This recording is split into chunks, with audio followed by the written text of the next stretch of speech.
Ini adalah kasus kehamilan pada sekitar 30 minggu yang merupakan pasien rujukan di mana sejawat yang memantau ini yakin sejak awal bahwa kelamin bayi ini adalah perempuan. Namun pada menjelang kehamilan trimester ketiga terlihat di bagian ujung yang seharusnya itu menjadi klitoris, ya, artinya penanda bahwa ini kelamin perempuan, terlihat klitorisnya membesar.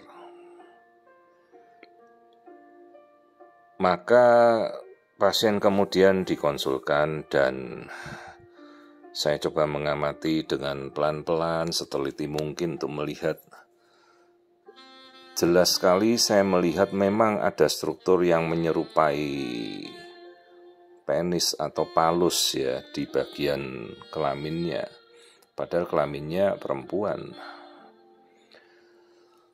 Pertama saya mengamati bagian ginjal dulu. Jadi ginjal bayi harus kita lihat, karena kalau kita yakin bahwa kelaminnya bayi perempuan, berarti dia ada istilahnya female masculinization, atau ya ada kondisi hormon pria yang muncul yang menyebabkan gangguan pada kelamin perempuannya.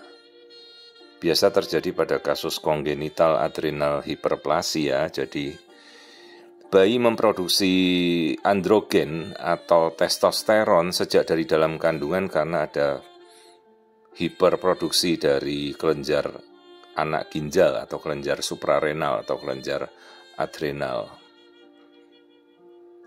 Ini yang saya lihat, ini jadi bagian kelaminnya, ya, dan lihat ada tonjolan, itu yang saya lihat. Yang saya bingung, ini tonjolannya kok seolah-olah mengeluarkan urin. Dan lihat ini yang kita lihat, ini seolah-olah ini ada bagian tipis yang mengeluarkan urin. Jadi apakah ini penis? Karena kalau penis kan di ujungnya berarti uretra. Nah ini seperti ini, dia mengeluarkan seolah-olah urin. Padahal kalau klitoris itu bukan fungsinya untuk berkemih. Karena kalau pada pria, bayi perempuan klitoris padanannya dengan penis. Tapi ini kalau bayi laki-laki, uretra ada di ujung penis, itu yang jadi masalah. Karena kalau ini kemudian, nah ini kelihatan sekali urin keluar dari bagian ujung itu. Padahal di bawah ada belahannya vagina, jelas sekali. Dan sejak awal dokternya jelas melihat bahwa kelaminnya ini perempuan. Tapi yang saya lihat ini adalah tonjolan kelamin. Apakah ini megaklitoris atau klitoris yang membesar? Permasalahannya itu yang kita harus hati-hati. Ataukah ini mikropenis? Jadi masih banyak sekali yang kita belum bisa mengetahui misteri dari kelompok, jadi namanya ambiguous genitalia. Jadi saya menganjurkan si ibu setelah saya edukasi untuk kita cek genetika bayinya, karena nanti harus kita rekonstruksi kelamin bayi ini sesuai dengan genetikanya yang sebenarnya. Apakah dia XX atau perempuan, ataukah XY atau laki-laki dengan megaklitoris, ataukah ada kelainan yang namanya XXY atau Klinefelter syndrome. Ya, ada kelebihan satu gen X pada kromosomnya, jadi 47XXY. Jadi sebelum bayi lahir ini kita sudah harus pastikan genetikanya sudah ada. Itu kita bisa lacak dengan NIPT atau non-invasive prenatal test. Kemudian kita nanti akan konsulkan pada dokter anak konsultan khusus pediatrik endokrinologi untuk perubahan memperbaiki profil hormon si bayi ini. Jadi kalau dia ada kelainan hormon pria atau testosteron pada bayi perempuan, maka testosteronnya akan diproduksi dan membuat klitorisnya menjadi besar menyerupai penis. Itulah pentingnya sejak awal kita harus yakinkan benar-benar kelamin bayi itu apa. Jadi ya bagi saya kelamin tidak cuma laki-laki, perempuan atau XX dan XY. ada XXY, ada XYY atau Jacobs syndrome, ada Turner syndrome 45X0, ada triple XXX. Jadi benar-benar kita harus yakinkan. Banyak sekali pasangan sekarang ya, pasangan muda, mereka menentukan gender reveal. Kita harus memahami, jadi kelamin itu menjadi bagian dari screening genetika dan screening anatomi.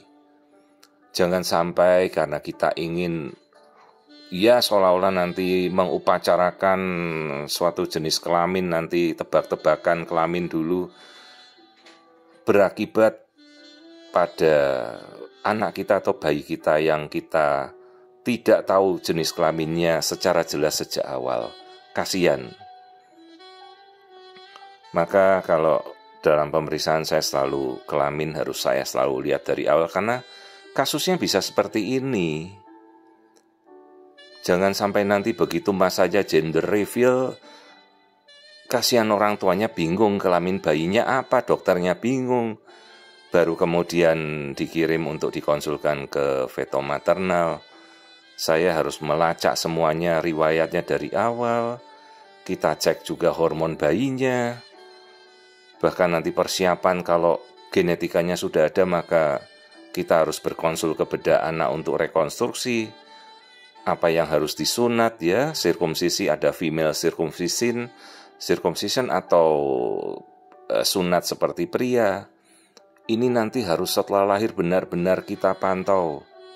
Kasihan bila bayi ini nanti pada saatnya nanti kita mengurus dokumen pada akte kelahiran kita masih bingung menentukan kelaminnya apa, atau kita salah memperlakukan dia, kita anggap perempuan ternyata hormonnya testosteron dan memiliki testis yang tidak turun dari rongga perutnya atau undensensus testis.